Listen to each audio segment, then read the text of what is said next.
What's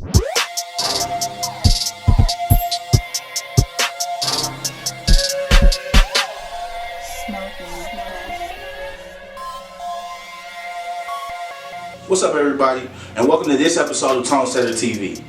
Stay tuned with me, Christopher Not Chris, as we literally get into somebody's business. What's going on, everybody? It's your boy Christopher Not Chris, here today for another episode of ToneSetterTV.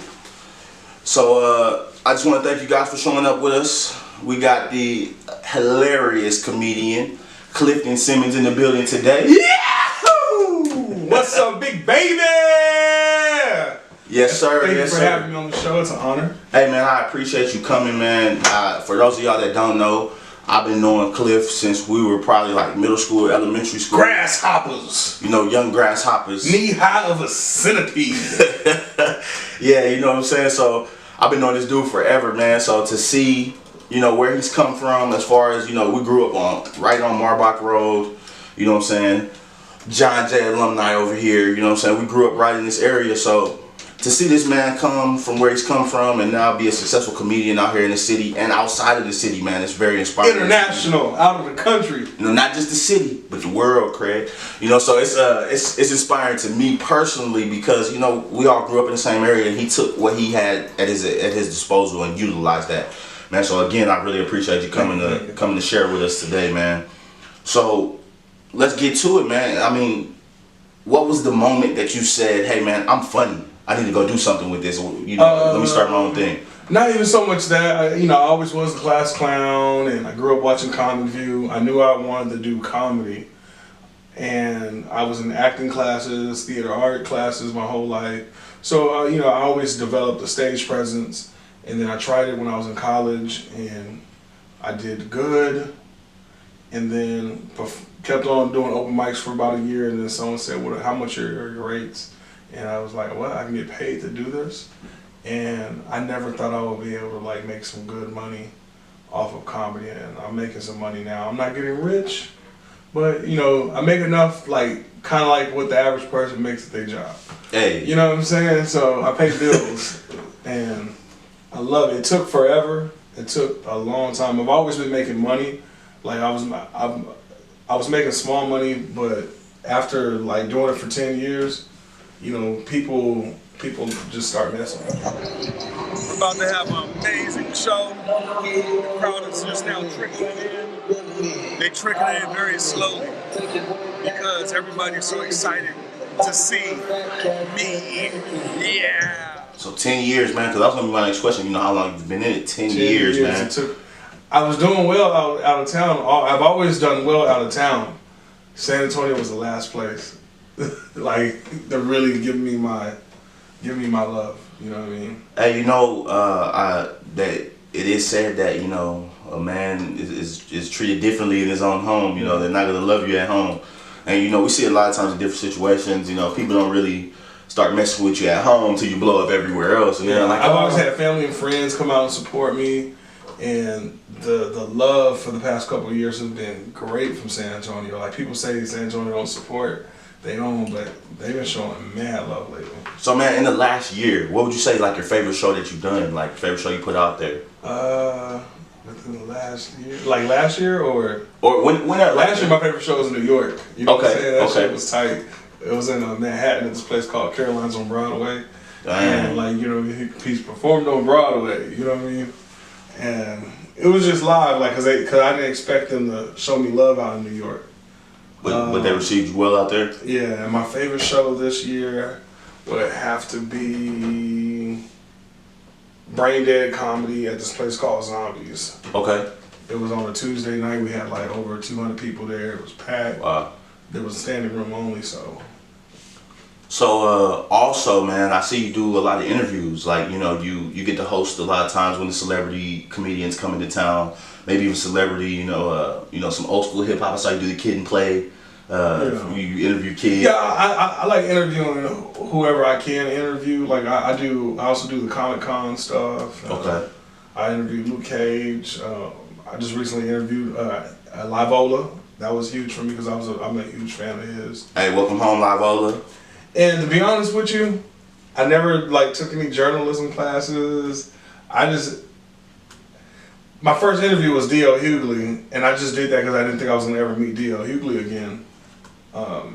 And when I did that interview and I saw the response I got from everybody, that made me want to continue to get interviews, because people were like, man, you asked a lot of questions that we had, like, because we only, like the Just Hilarious interview, there was a lot of people that said those were some of the same questions, because you don't get to know these people, what these people are about. You just see their Instagram, you know, their videos, Yeah. but you don't get to see how do they think, you know. Yeah. So, I mean, who would you say probably is you know, you've interviewed a lot of people. I've seen a lot of interviews, and I know Livola is probably is probably high on that list. Livola has to be top 3. But who would you say probably? Okay, since you said top 3, give me your top 3. Your top 3 interviews that you've done. I did Bill Bellamy 2 days ago. Oh, okay, that's recent. I was excited because he gave me the exclusive. He talking about they're gonna have a How to Be a Player Part 2. And like after the interview, I was like, "Yo, son, how can I get in the movie?" He was like, "Shit, here's my manager's information." And I was like, "Yeah," but I don't know if I'm gonna be in it. I'm pretty sure there's more to it. I probably have to audition still. Hey, but I mean, we might get a possible, you know, Cliff Simmons cameo in the next How to Be a Player movie. Yeah. Okay. Hopefully, I wish. So Bill Bellamy, Livola. Man, who is my biggest? Oh, Luke. No, I'll take all that back. Luke Cage. Okay. Rachel True from Half Baked and The Craft, and Rachel True. I remember Rachel True. Those were huge. Lou Figaro. Okay. The original Hulk. Yeah. So like, I mean, I can't. I don't know who's like. Those are the ones I can think of off top of my head, because those are like huge names. Dang, who else have I done? I've done some like famous comic book people, but not know everybody don't know the different artists. Yeah. Dang. Man. Oh, the Black Ranger. So I can't really. Oh, you're talking about Zach? Yeah. So, like, Power Rangers was my shit at the time. It kept me from being left out because everybody needed a Black Ranger in the crew. Yeah, I can't. Everybody knows. Well, I don't know what his real name is. Yeah, Walter E. Jones. I can't really say which one is my favorite one. But I mean, those are everything that I have named are my top ones. Man, those are some. Probably like I'll take that back. Probably Livola. And that's why I mentioned that one, because I mean, growing up, like you said in the interview with Livola, he was the first kind of like hood superstar we had over here. Like, bro, this dude's blown up. You know, and the raps were crazy too. He could rap, so it made it better that he was actually good at what he did. It gave us some sense of pride to be from this area. You know? It made us feel like Marbach was something. Not only he's from San Antonio, but he's from where we're from. And I wanted to, seeing him get love back then made me want to, you know, be a celebrity too. And so how does it feel now, you know, kind of getting that same love from the hood that you were looking for back then? It is tight, but it's more tight when, you know, people that I looked up to wanting to work with me. Like, now everything is just promote. Like, the reason why I stuck back in the day, I didn't have enough money to like produce certain things.